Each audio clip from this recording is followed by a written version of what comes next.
What's up, turtles? It's Krik here at Black Outdoors. Today I'm going to be doing a review on the BK2. This is a joint knife between KABAR and Becker, which I've already done a review on another collaboration knife of theirs, the BK16 companion. You can find this knife, the BK2, online for around $50 or $60 right now. First, I'm going to talk about this sheath, which, in my mind, this sheath is just I don't have the words for it. It's just cheap, personally. This sheath kind of reminds me of one I would get from the Army Navy store when I was younger, buying $15 knives that weren't sharpened. This is the type of sheath that came with it. In all honesty, the way this belt loop is so large and the weight is hanging, pivoting on this, you know, the strap, this plastic, everything just feels cheap, and I don't like the sheath. But being that said, it's only 50, 60 bucks, and you're getting, you know, quality knife material, and you know, the sheath is definitely something that's being sacrificed quality on. Something to keep in mind.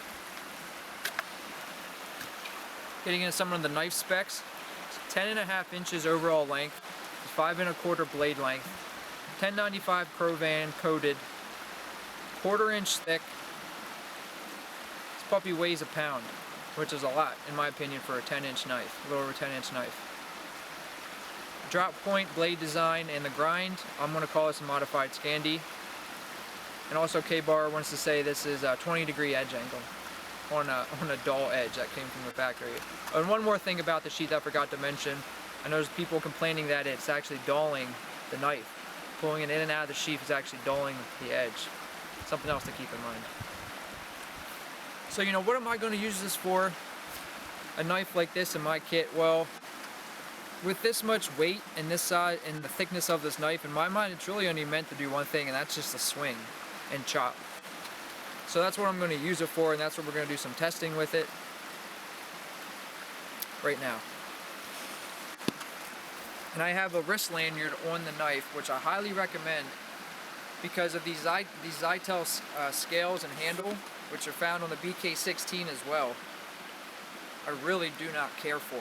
They really offer no grip, in my opinion. I'm not saying they're, quote, cheap, that they're gonna, I feel like they're gonna break.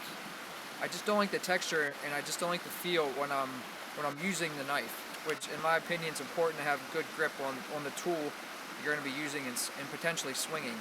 In this case, I'm going to be using it to chop. Something else to keep in mind, and the edge did not come sharp. So if you want to use this knife as, say, a project knife, spend 50, 60 bucks, get a nice piece of 1095 Crovan, and do your own work into the knife, you know, maybe strip the coating, do scales, get a sharper edge, reprofile it if you desire. You know, maybe you should, you know, consider this knife, I'm going to say, as opposed if you want to purchase a knife that comes right from the factory, out of the box, sharp edge, really do great work with, this isn't going to be the knife, in my opinion. Now to chop, put this around my wrist, and get a couple twists, make sure it's tight and secure where I want it in my hand. A few things to keep in mind when you're gonna chop or swing. You're gonna use an axe, hatchet, Pulaski, Pickmatic, any type of tool that has a cutting edge. You're gonna swing.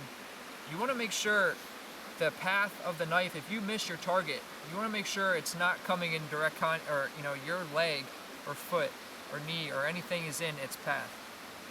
If I'm low to the ground and I'm swinging here and I say miss this piece of wood, it's gonna hit the ground. In its path, it's going to hit the ground. If I was standing up and I wasn't square and I'm standing like this and I swing up from up here and I miss, it's coming right back towards my leg and my knee, which is not good. I could alleviate that by sort of squaring myself, and I could swing here, and even though I'm swinging and missing, it's coming right in between my legs, and I'm not going to be in jeopardy of hitting a limb or anything. So do some chopping at this piece of wood right now.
a little longer than I wanted.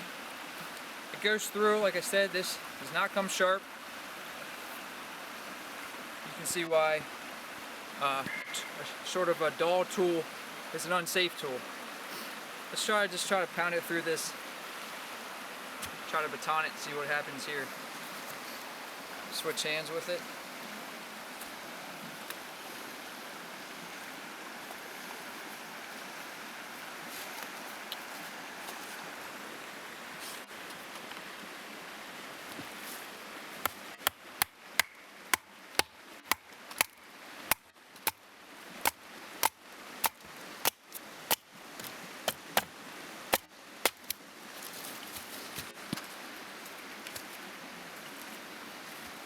I kind of like having this up in the air.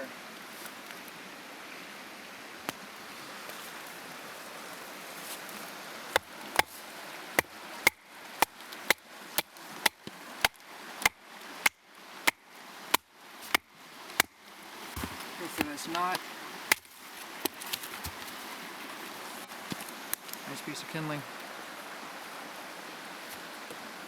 Let's try to do some carving with the dull knife.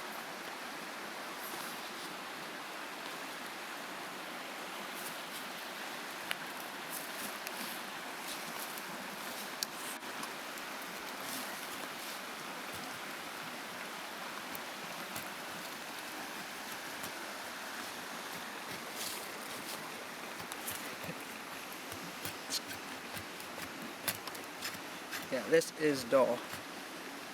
And I know I could have put a better edge on this for the sake of the video to use this knife, but the part of this I wanted to, the point was to show how this knife comes from the factory.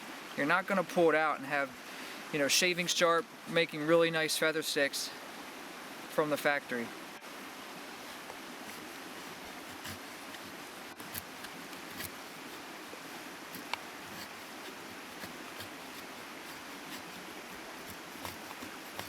But like I said, with a little bit of work, this could be a really nice knife. It's something you have to decide before you purchase this. If it's your time and effort and energy you want to invest in making this a much better knife.